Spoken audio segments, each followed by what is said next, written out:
आई monetary advisory IMA Ponzi company ने करीब 1 लाख लोगों को हलाल सरमायाकारी के नाम पर तकरीबन 3000 करोड़ रुपयों का चूना लगाया। इस मामले की तहकीकात के दौरान मुतअद्दिद सरकारी अफसरान, मजहबी रहनुमा और सियासतदानों ने पोंजी कंपनी को प्रमोट करने या इसके करोड़ों रुपये ऐंठने के इल्ज़ाम में जेल की हवा खा चुके हैं और जमानत पर रिहा हैं। इस मामले में हाल ही में दायर की गई एक PIL की सुनवाई के दौरान हाईकोर्ट ने रियासती बीजेपी हुकूमत को हिदायत दी कि वो IMA घोटाला के सिलसिले में साबिक MLA व वजीर रोशन बेग की जायदादों को जब्त करने पर गौर करे, जिसके जवाब में हुकूमत ने कोर्ट को बताया कि CBI से चल रही तहकीकात के दौरान जायदादों को जब्त नहीं किया जा सकता, जबकि हाईकोर्ट ने KPID एक्ट का हवाला देते हुए हुकूमत के बयान पर नाइत्तेफाकी जताई। इस सिलसिले में समाजी कारकुन सूफी वलीबा ने हुकूमत से मुतालबा किया कि IMA घोटाले में मुलव्वस साबिक MLA की जायदादों को जब्त कर IMA के गरीब व ज़रूरतमंद मुतासिरीन को इनका सरमाया वापस करे।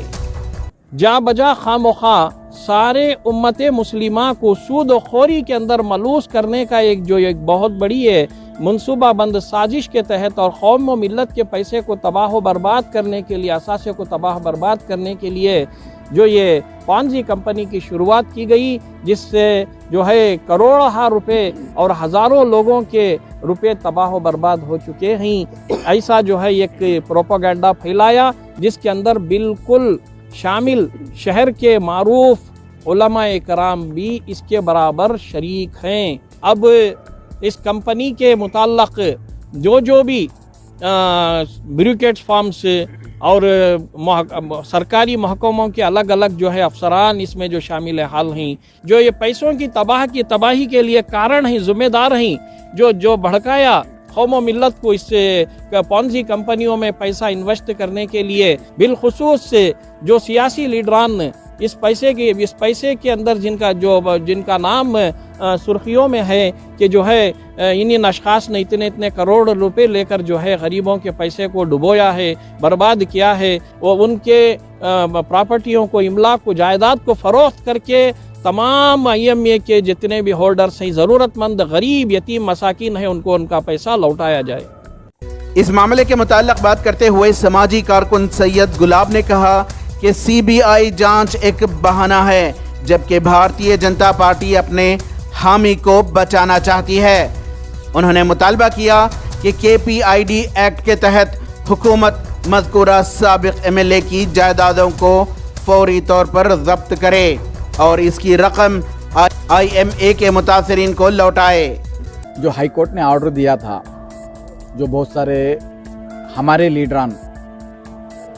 हमारी मुस्लिम कम्युनिटी के लीडरान जो IMA मंसूर खान को जो सपोर्ट कर रहे थे, बैक डोर से, फ्रंट डोर से, बहुत सारे ऐसे लीडर जो सपोर्ट कर रहे थे, जो हाई कोर्ट ने खुला बताया था कि उन लोगों की प्रॉपर्टी जब्त करो। हाई कोर्ट ने ऑर्डर दिया था कि गवर्नमेंट क्यों इसको पीछे हटा रहे हैं, क्यों कदम पीछे ले रहे हैं, इसका समझ में नहीं आ रहा है। जब साफ तौर से जब कोर्ट ने बताया है स्टेट गवर्नमेंट को इनकी प्रॉपर्टीज़ जितना भी असेट्स है सीज करें, ये गवर्नमेंट क्यों अभी तक चुप है और साफ साफ CBI के इन्वेस्टिगेशन का बहाना बता रही है? कहीं ऐसा तो नहीं है बीजेपी गवर्नमेंट ये जो एक्स MLA हैं इनको बचाना चाहती है, या खुद इन्होंने बीजेपी की गोद में बैठे हुए हैं? हमारी मांग ये है कि स्टेट गवर्नमेंट जो एक्स MLA हैं इनका जब्त करें, जो भी असेट्स हैं, और जितना भी जब्त करेंगे इस असेट्स को लिक्विडेट करके सारे IMA की विक्टिम्स में तकसीम करें। ETV भारत के लिए बेंगलोर से रफ़ीक जब्बार की रिपोर्ट।